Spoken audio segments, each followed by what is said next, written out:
I know he's a God-fearing man. He has always had a servant's heart, and he speaks all over the country. Take whatever he's saying today.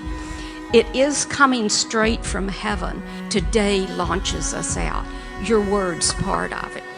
You know, one of the things in the Bible that you hear most often is fear not. You know, think back to when you're talking about your number one fear.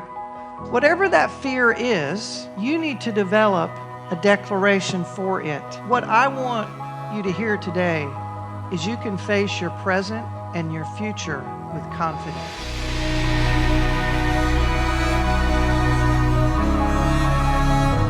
Because the truth is, if Almighty God is on your side, it's handled. Jesus was prepared. He already knew the scriptures that he was going to say to Satan. And you can be ready too, because the Spirit of God lives inside of you.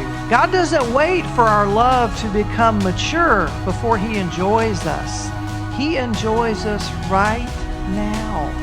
Any area of your life that's under fear is under the influence of a lie. But you can speak out of your mouth the truth.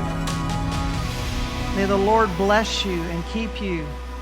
May the Lord make his face to shine upon you and be gracious to you. May the Lord lift up his countenance upon you and give you peace.